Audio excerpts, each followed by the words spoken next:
The rehabilitation center smelled like lemon cleaner and warm plastic, a place designed to look hopeful while it trained people to accept what had been taken from them. Mara sat in a wheelchair at the end of a bright corridor, watching the physical therapist tape markers to the floor as if her life could be measured in inches. Around her, other patients moved in slow, determined loops, their faces set in private battles that no one clapped for.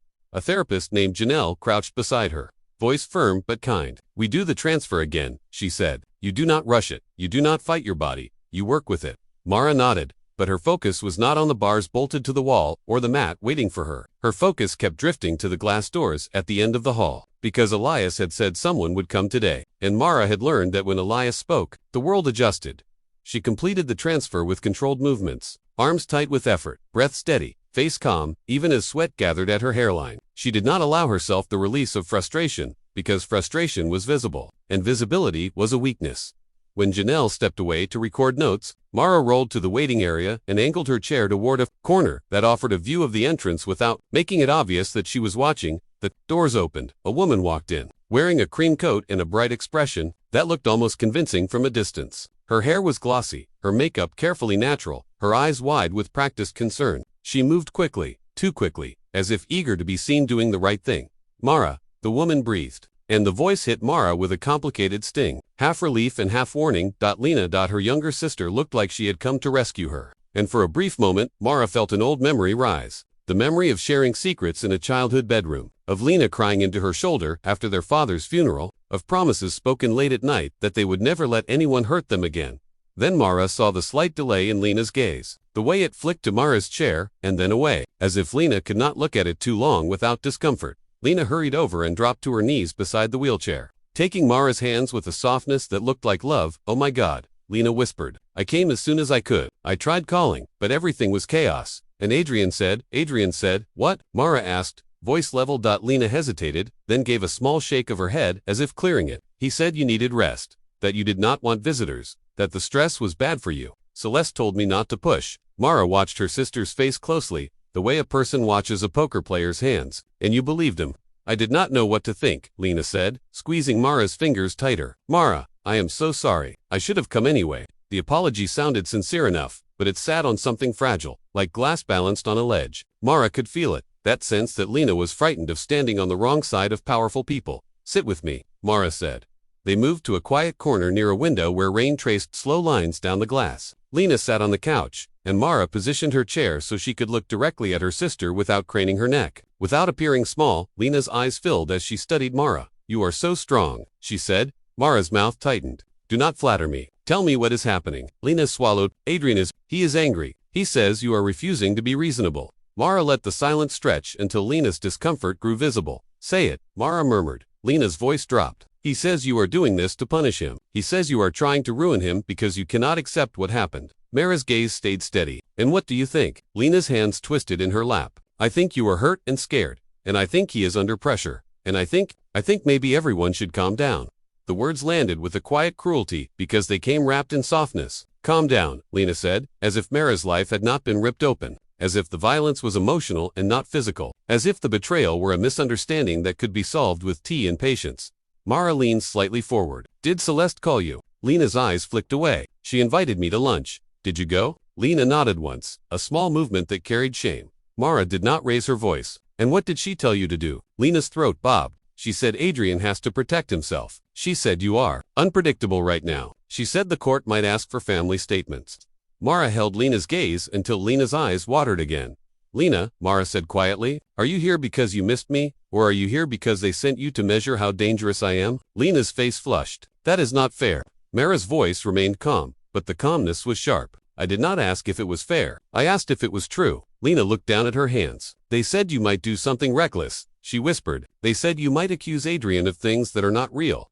Mara felt something cold settle deeper in her chest, because this was how it began, not with chains, but with questions about sanity, with gentle suggestions that a wounded woman could not be trusted to tell the truth. Mara reached out and touched Lena's wrist lightly, not with affection, but with precision. "Listen to me," she said. "I need you to answer one question, and you need to answer it honestly." Lena looked up. "Did Adrian ever mention the accident in a way that felt rehearsed?" Mara asked, like he already knew what he would say before anyone asked. Lena blinked, confused. "He said it was a horrible accident." "That is not what I asked." Lena hesitated, then shook her head. No, he was just certain. He said the police would not find anything. Mara's fingers lifted from Lena's wrist. Of course he did. Lena leaned forward, voice urgent. Mara, what are you doing? Please do not make enemies right now. Adrian is powerful, and Celeste is, she is not like us. She does not lose. Mara stared at her sister, and the betrayal sharpened because it wore the face of concern. You mean? Mara said. She does not lose unless someone finally stops being afraid of her. Lena's eyes darted around the room, as if walls could hear. Please, she whispered, just sign and take the settlement. You can heal in peace. Mara's lips curved faintly, but the expression carried no warmth. Peace with a man who tried to declare me incompetent, she said. Peace with a family that is already dividing my life like property. Lena opened her mouth, then closed it again, and Mara saw it clearly then. The moment Lena decided which side was safer. But Lena stood quickly. I have to go, she said, voice too bright, but I will check on you, okay? Mara nodded once, letting Lena leave without argument, because argument was loud, and Mara had learned to move quietly. When Lena disappeared through the doors, Mara reached for her phone and typed a message to Elias. She is compromised. 3 dots appeared. Almost immediately, I assumed. Do not worry, we are moving. That evening, Mara sat in a private consultation room inside the rehab facility, the kind reserved for wealthy families who wanted privacy and control. The lighting was soft, the chairs upholstered, the soundproofing thick enough to make the outside world disappear. Elias sat across from her, and beside him sat a woman in a dark blazer with alert eyes and a tablet resting on her knee. This is Nadine Krall, Elias said. Forensic accounting in corporate structure. She does not lose track of money. Nadine nodded to Mara. Mrs. Voss. Mara did not correct her, because hearing the name again felt like stepping into armor. Elias slid a thin folder across the table. Adrian's company, he said, tapping the folder once, is not as healthy as he pretends. He built a strong story, but he built it on debt. Mara opened the folder and scanned the pages. Lines of numbers and lender names, dates and interest rates. All of it clean and sharp like a blade hidden in silk. He is over-leveraged, Nadine said. Voice matter. Several loans are structured with covenants that trigger if his valuation drops or if there is reputational damage. He is smiling because he is running, not because he is stable. Mara looked up. Can we buy it? Elias's eyes did not blink. We already started. Nadine turned the tablet so Mara could see. We created a holding vehicle with layers that cannot be traced back to you. She said, it will acquire the debt quietly, not all at once, because that would spook him, but steadily enough that when he looks up, he will realize the leash is already around his neck. Mara's fingers pressed lightly against the paper. I do not want him to suspect me yet. He will not, Elias said. Not if you play the part he wrote for you. Mara's voice dropped. The helpless executive. Elias nodded. The discarded deadweight. Mara held his gaze. And the accident. The air shifted slightly. Elias glanced toward the door, then back to Mara. I hired someone, he said. As if on cue. The door opened and a man entered who looked like he belonged in shadows rather than offices. He was lean, his posture relaxed but ready, and his eyes scanned the room before settling on Mara with professional neutrality. Gavin Cross, Elias said. Private investigations, former traffic surveillance analyst. He knows where cameras hide and where they disappear. Gavin set a small flash drive on the table. I found footage, he said. Mara's pulse did not jump. It sank, heavy, because she had been waiting for something like this. And waiting had turned fear into a quiet rage. From the ramp, Mara asked. Gavin shook his head. Not from the ramp, but from the access road near it. A toll camera caught the vehicle about 12 minutes before the crash, and again, about 4 minutes after. Plates were obscured in one frame and clear enough in another to run partial match. Nadine frowned. That is unusually sloppy. It gets sloppier, Gavin said, and plugged the drive into Nadine's tablet. A video file opened, grainy but usable. Night rain reflecting headlights like a river of glass. A dark sedan moved through the frame, wipers flicking, and for a second the camera caught the rear angle. Mara leaned in. Gavin paused the video. The plate belongs to a rental fleet registered under a oil company, he said. The oil company is linked to a security contractor used by Hale Dynamics. The room went still. Mara's voice came out low. Adrian's company. Elias's expression remained controlled, but the air around him sharpened. How strong is the link? Gavin's eyes stayed steady. Strong enough to ask questions in court. Strong enough to make people nervous. Not strong enough yet to convict anyone of anything. Mara sat back slowly, letting the information settle, letting it become weight in her hand rather than fire in her chest. Who was driving? Mara asked. Gavin exhaled. That is where it gets interesting. The rental paperwork was signed by an employee of the security contractor, but the employee's bank deposits show a large cash infusion 2 days after the crash. That cash came through a chain of transfers that ends at an account controlled by an offshore consultancy. Nadine's fingers moved fast on the tablet. Name the consultancy. Gavin gave it. Nadine's eyes narrowed as she cross-checked. That consultancy, Nadine said, has invoiced Hale Dynamics before, but not directly. Through an intermediary, Mara felt the pieces click, not into comfort, but into direction. So Adrian built a wall, she said. A wall that still has fingerprints. Elias nodded once. And walls become cages if you own the locks.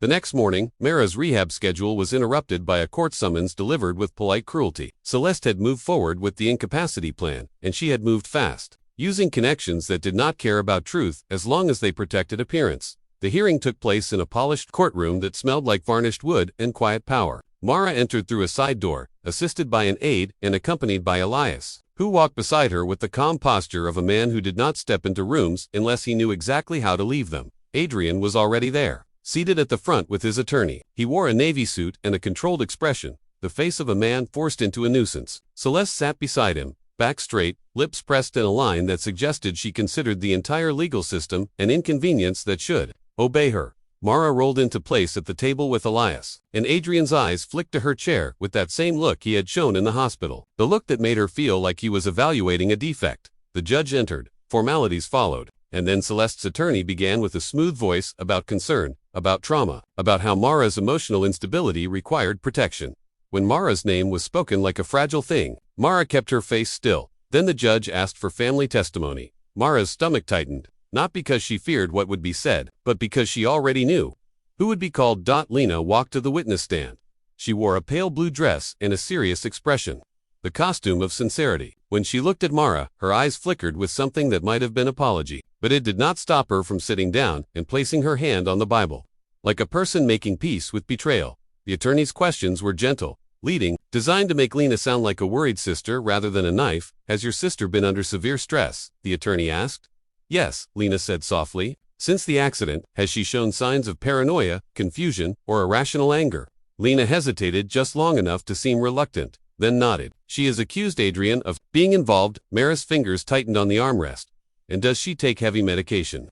Yes, Lena said. Pain medication. Sometimes she seems not herself. Mara watched Adrian during this, watched the way his shoulders eased, watched the way his eyes stayed fixed on the judge instead of on the sister he had quietly recruited. He was letting Lena do the dirty work, and he was letting Mara learn exactly how alone she was supposed to be.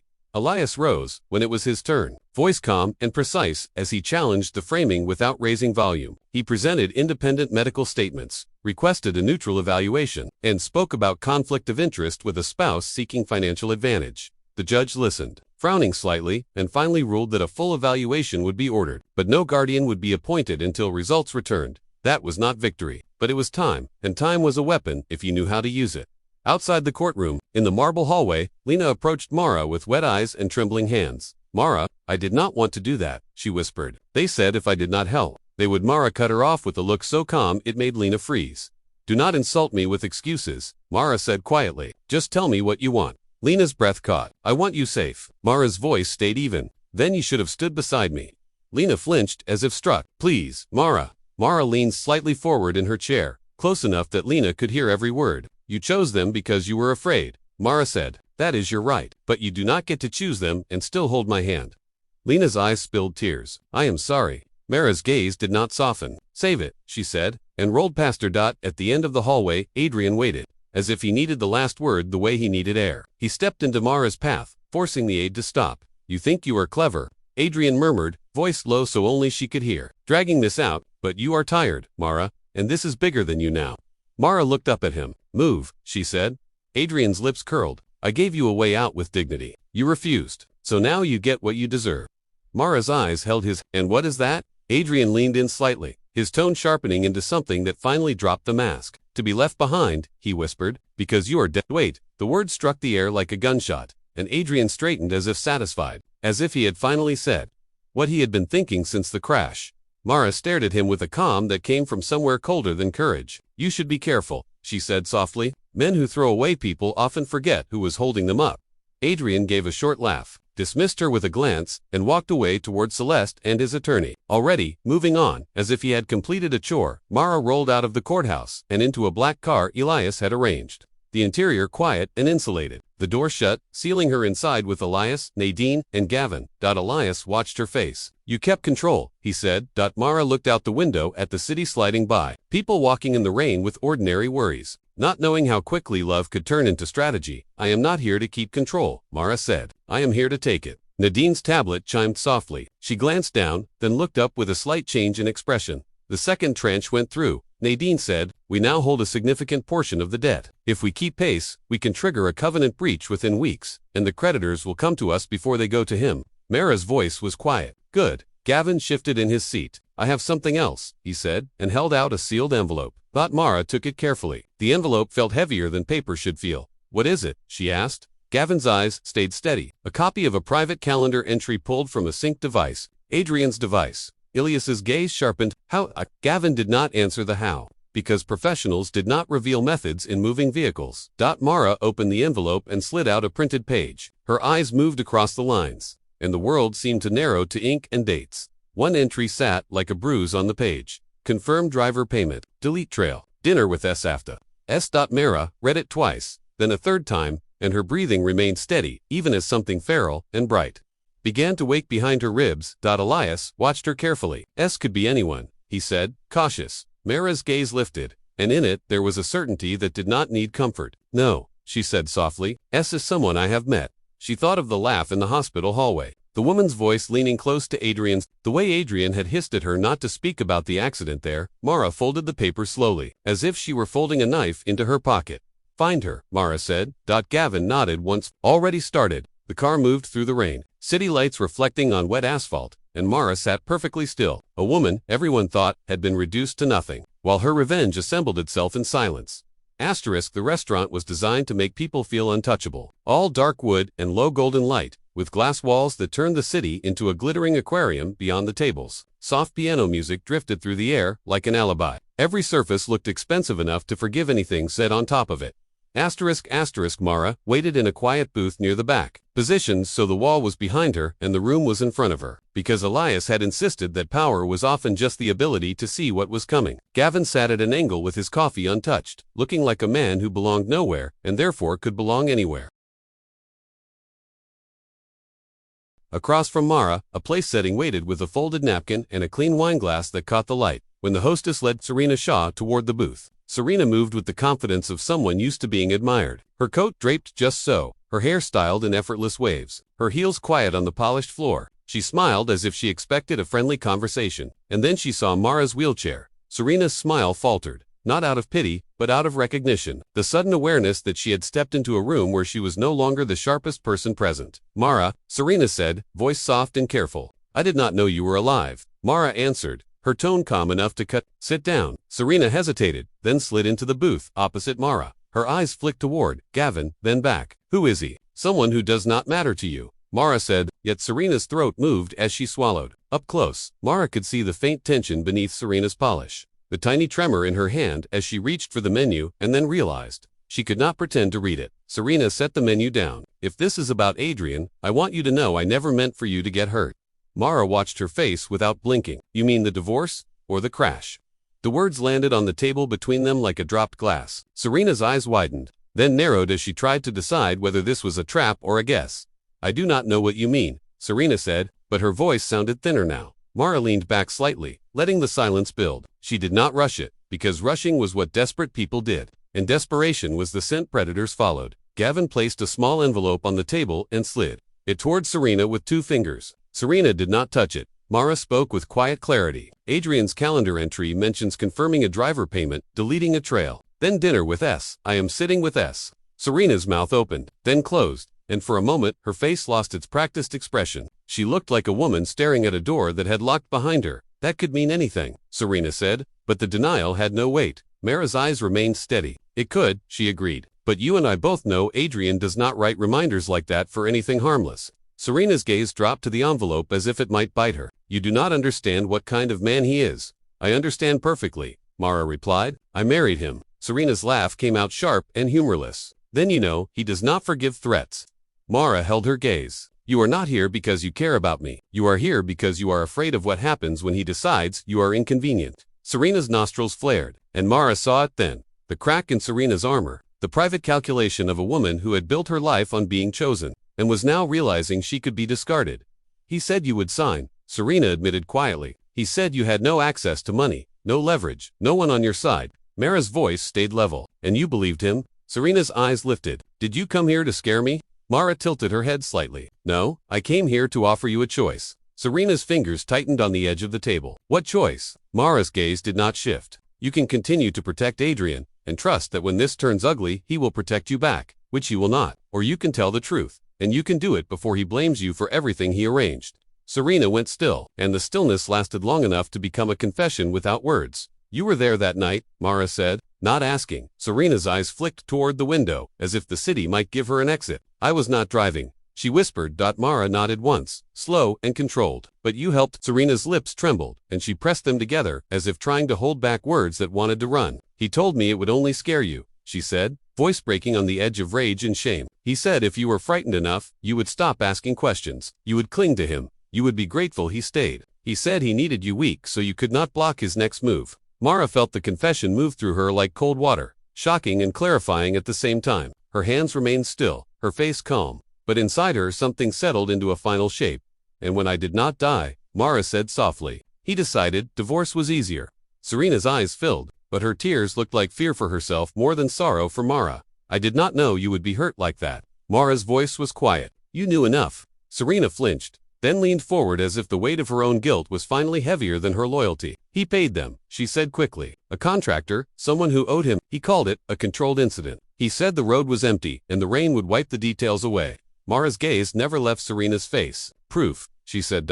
Serena hesitated, then reached into her purse with shaking fingers and pulled out her phone. I have messages, she whispered. Not everything, but enough. He deleted most, but I kept screenshots because I did not trust him. Mara watched that last sentence land on Serena's own tongue like poison. Not trust him. Serena had loved him and still did not trust him, which meant she had always known what he was.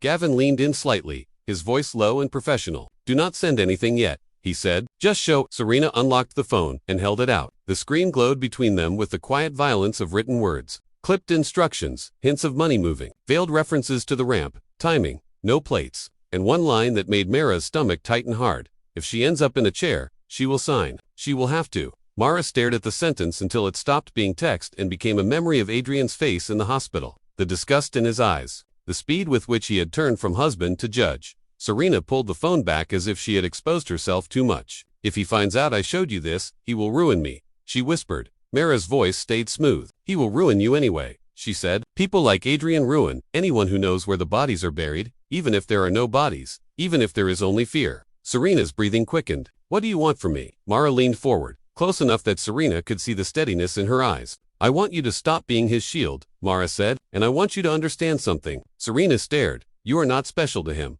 Mara continued, each word measured. You are useful, and once you are not useful, you will become the easiest place for him to pin blame.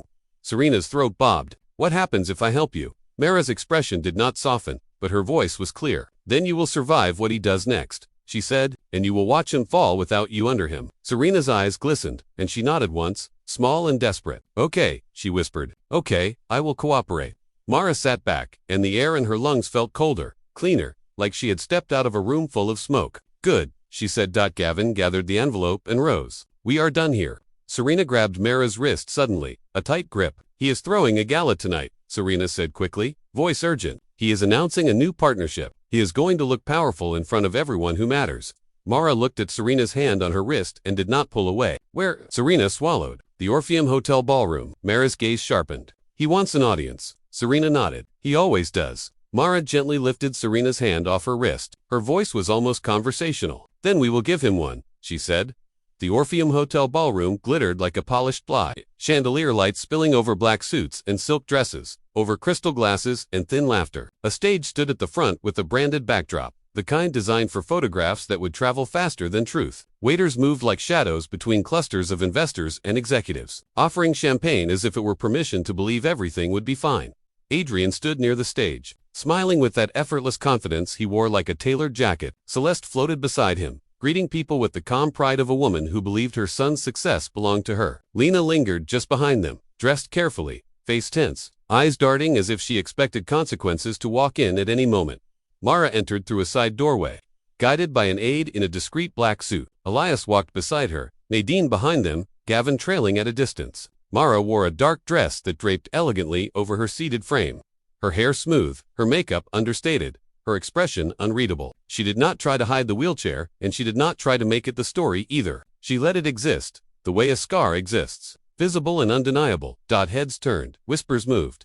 Adrian's smile faltered when he saw her. Not because he felt remorse, but because he felt interruption. He stepped away from Celeste and moved toward Mara with quick, controlled strides. The face of a man forced to handle an inconvenience in public. "What are you doing here?" he hissed when he reached her. Keeping his voice low while his eyes burned, Mara looked up at him calmly. "Watching," she said. "You wanted to be seen." Adrian's gaze flicked to Elias, recognition sharpening into annoyance. "Of course," he murmured. "You brought your attack dog." Elias did not react. Adrian leaned closer to Mara, his voice a polite whisper that carried venom. "This is embarrassing," he said. "For you, leave." Mara's eyes did not blink. "No." Behind Adrian, Celeste approached, her posture rigid with outrage. "How dare you?" Celeste said. Her smile frozen in place for the benefit of onlookers. "This is not the place for your drama." Mara turned her head slightly, toward Celeste. "You are right," she said. "This is the place for Adrian's." Celeste's eyes narrowed. Adrian's jaw tightened. "If you came for money, you will not get it. You will get nothing. You will sign what you were given, or you will be handled." Mara held his gaze. "Handled," she repeated softly, and the words sounded almost amused in her mouth now. Adrian's eyes flashed. "Do not test me." Mara's voice lowered, quiet enough that only he could hear. "I already did," she said, "and you failed." Before Adrian could answer, a subtle shift ran through the room, as if someone had lowered the temperature. Several men near the stage checked their phones at the same time. A woman in a silver dress murmured sharply to her companion. An executive Mara did not recognize moved quickly toward the side of the room with his expression suddenly tight. Nadine stepped closer to Mara's shoulder. "It is live," she murmured, eyes on her tablet. Adrian saw Nadine, and his confidence wavered, just slightly, like a floorboard giving underweight. "What did you do?" he demanded.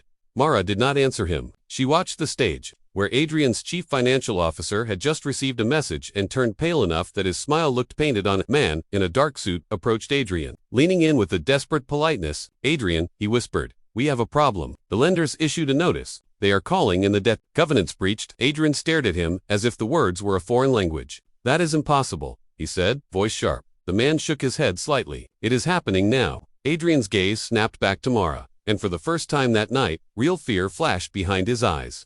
Fear so pure it stripped the charm off his face. "You cannot do this," he breathed. Mara's voice was calm. "I can," she said, "and I did." Adrian's lips parted, then pressed together as he tried to rebuild control. "You do not have the authority," he snapped. "You do not have." Elias stepped forward slightly, his tone quiet, precise, and devastating. "A new creditor group acquired significant portions of your debt," Elias said. "They acted within their rights. Your board has been notified, your investors have been notified. Your partnership announcement is about to become irrelevant." Celeste's face tightened. "Who is behind this?" she demanded. Mara looked at Celeste with steady eyes. "Someone you thought you could erase," she said. Across the ballroom, the sound system crackled as if sensing blood in the water. A staff member hurried toward the stage. Adrian's executives gathered in a tight cluster, heads close, whispers urgent, the beautiful illusion of confidence collapsing into panic. Adrian grabbed the armrest of Mara's chair, fingers digging hard. "Tell them to stop," he hissed, and the softness of the ballroom lights could not hide the desperation in his face. "I will give you more money.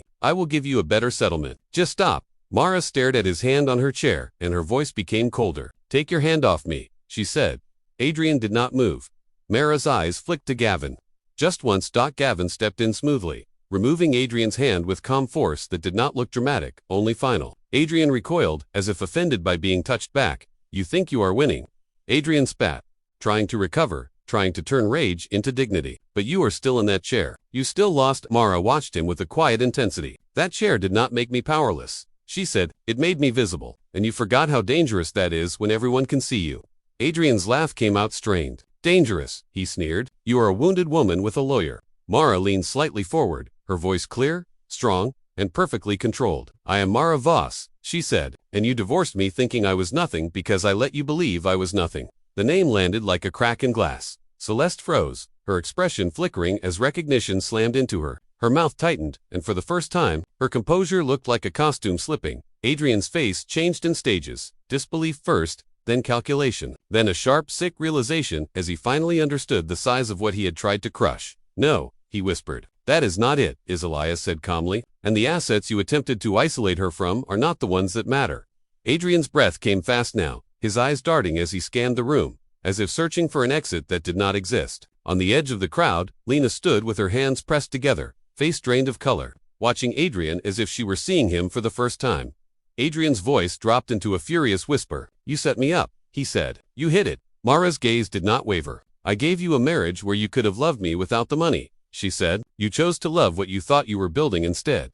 Celeste stepped forward, her voice suddenly sharp enough to cut through the polite noise around them. You cannot destroy my son, she hissed. You will not. Mara turned her head toward Celeste slowly. You tried to declare me incompetent, Mara said. You tried to take my voice while I was learning how to live in a new body. You do not get to speak to me about what I can do. Celeste's eyes blazed. You will regret this. Mara's expression remained calm, but her tone carried steel. Regret belongs to people who did the wrong thing and still have a conscience, she said. You do not.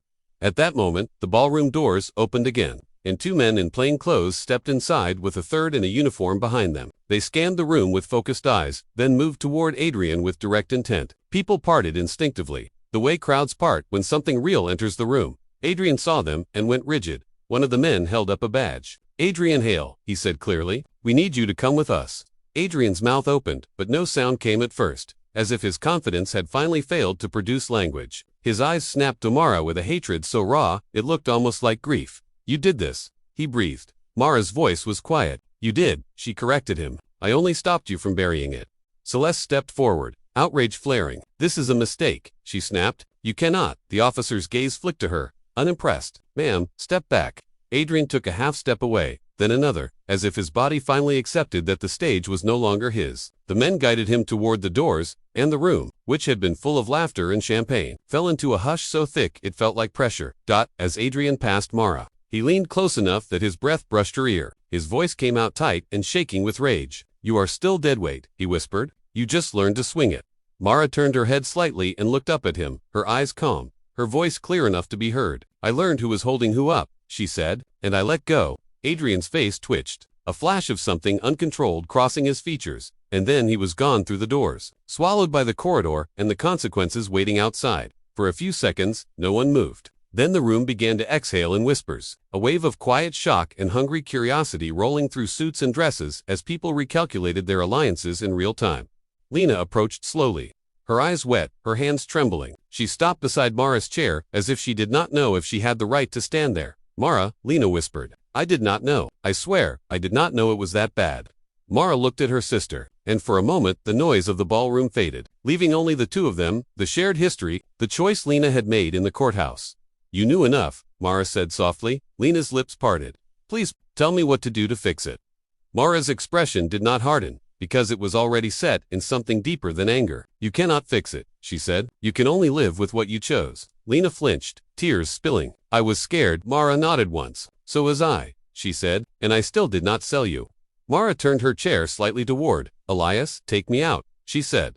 Elias nodded and signaled the aide. As they moved toward the exit, Mara passed Celeste, who stood rigid and pale, watching her empire of influence crack in public. Celeste's voice came out low and shaking with fury. This will not be the end. Mara stopped just long enough to meet her eyes. It already is, she said, and then she continued forward, leaving Celeste standing under chandeliers that suddenly looked less like celebration and more like interrogation lights. Outside, the night air was cold and clean, the city humming as if nothing had changed, as if one man's downfall were a small private event. Mara sat in the car as the door closed, sealing her inside warmth and quiet. Through the window, the Orpheum's entrance glowed behind her, a bright mouth swallowing gossip and panic. Elias sat across from her, his expression controlled. Do you want to go home? He asked. Mara looked out at the wet street, headlights sliding over asphalt like moving knives. Her voice was steady. No, she said. I want to go somewhere new.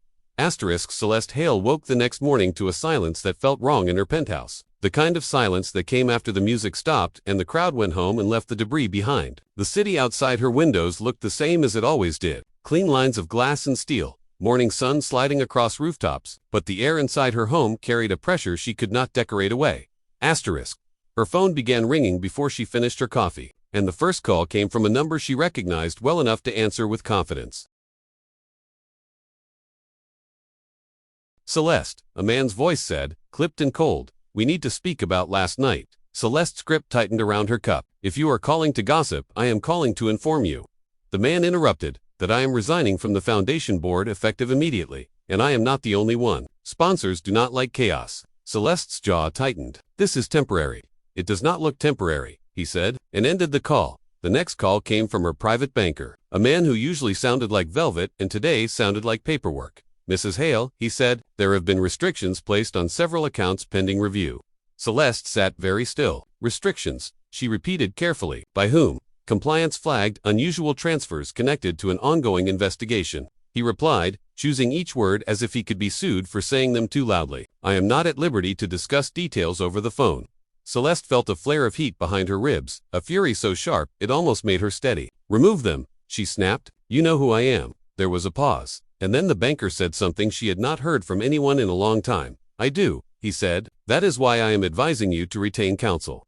The line went dead. Celeste stood at her kitchen counter, staring at the marble as if it might explain why the world had started refusing her. She had lived most of her life with the comforting knowledge that consequences were for other people, that consequences could be redirected with the right phone call, the right donation, the right threat delivered with a smile. She had raised Adrian with that same belief, and she had watched it become his favorite weapon. Now the weapon had turned in her hands. Her assistant arrived mid-morning, moving too fast, eyes too wide, carrying a tablet like a shield. They are waiting downstairs, the assistant whispered. Celeste's nostrils flared. Who? The assistant swallowed. To investigators, they said they have a warrant for devices and documents, and they asked if you want your lawyer present. For a moment, Celeste did not move, as if the idea of strangers entering her home without permission offended the laws of nature. Then she walked toward the elevator with rigid posture, every inch of her body insisting she was still in charge, even as the ground shifted beneath her. In the lobby, the investigators stood with calm faces and practical shoes, not impressed by chandeliers, not softened by money. They greeted her politely, which was worse than fear because it meant they did not need to fear her. One of them held up a document. Mrs. Hale, he said, we are collecting evidence related to the incident involving Mara Voss and the financial activities surrounding it. Celeste's lips pressed into a thin line. You are making a mistake. The investigator's gaze did not change. We will let the court decide that. When the elevator carried them up, Celeste stood in her living room and watched strangers open drawers she had kept orderly for decades. Watched them bag phones and laptops as if they were contaminated. Watched her private life become an inventory. And when her lawyer arrived and tried to speak, in a soothing tone about procedures and rights, Celeste cut him off with a sharp glance. Find out what she has. Celeste hissed. Find out what Mara Voss has. Her lawyer hesitated, and that hesitation told Celeste more than his words ever could. She has enough, he said quietly. Enough to make this real. Celeste's throat tightened, not with panic but with a bitter, humiliating awareness that she had underestimated the one person she had dismissed as harmless. She had believed Mara would fold because she had watched Mara fold before, not realizing Mara's softness had been chosen, not demanded. Celeste turned toward the windows, staring down at the street far below, where ordinary people moved through their day without knowing that. In this apartment, a woman's empire was being dismantled, one document at a time. Her phone buzzed again, and this time the number belonged to Lena.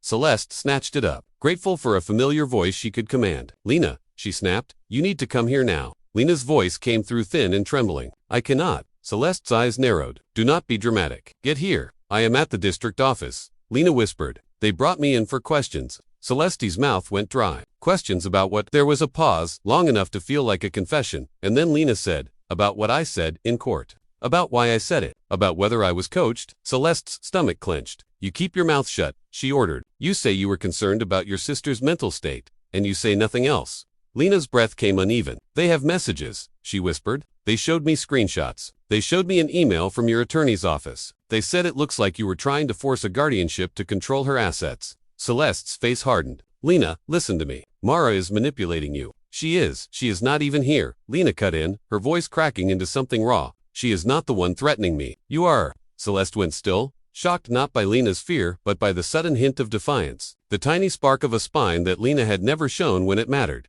You will do what I tell you. Celeste said softly, deadly.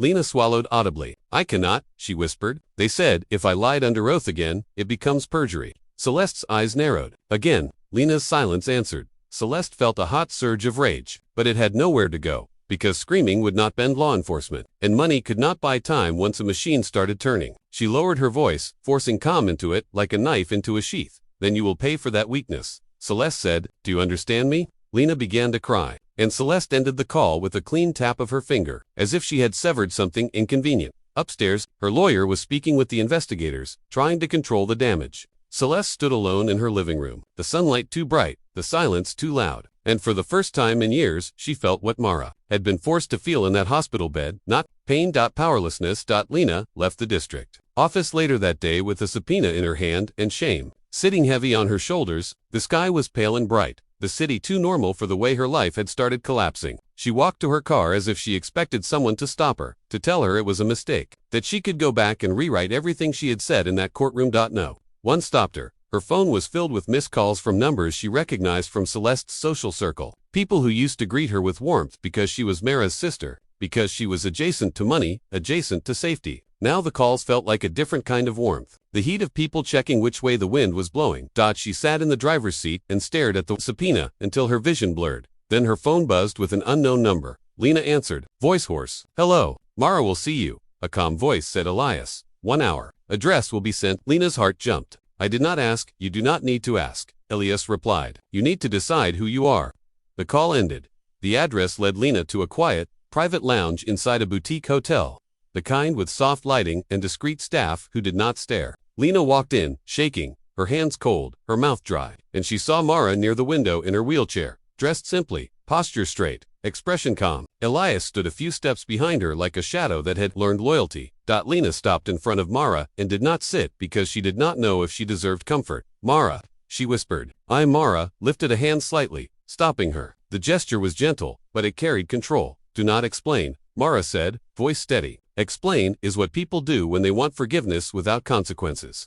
Lena's eyes filled. I was scared. Mara held her gaze, and the steadiness in Mara's eyes made Lena feel smaller than any insult could. So was I, Mara said, and I still did not sell you. Lena flinched as if struck and looked down at her own hands. They asked me questions today, she said, about the guardianship, about Celeste, about whether I was coached. Mara's expression did not change. And what did you say? Lena's throat tightened. I told them the truth, she whispered, that Celeste invited me to lunch, that she told me what to say, that Adrian said you were desperate and you would sign. I told them everything I remembered. Elias's gaze sharpened, slightly, approving without warmth. Mara watched Lena for a long moment, as if searching for the sister she used to have inside the woman standing there trembling.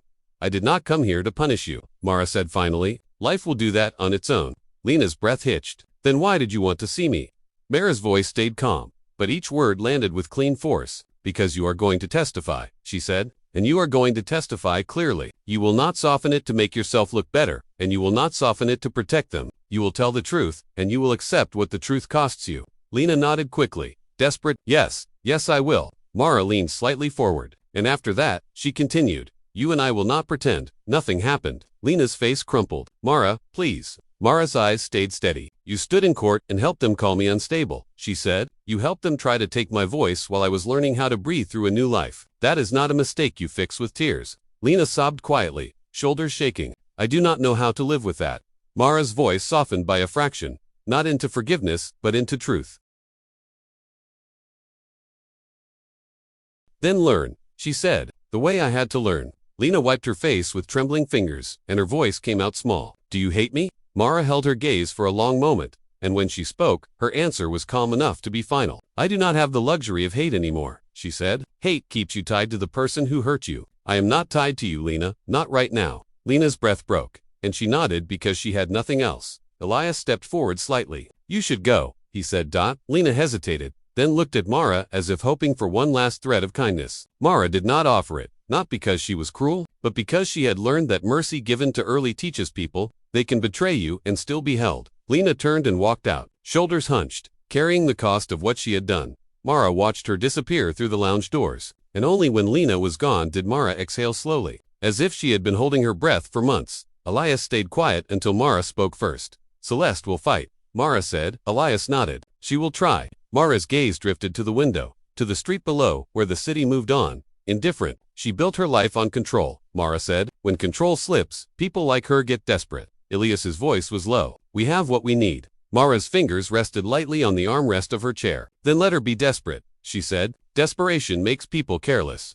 Outside, the light shifted as clouds moved across the sun, and the room darkened slightly, the way a theater darkens before the next act begins. Mara did not look like a victim. Waiting for closure, she looked like someone who had learned how to turn betrayal into leverage, and leverage into consequence. And she had no intention of letting anyone confuse her survival with weakness ever again.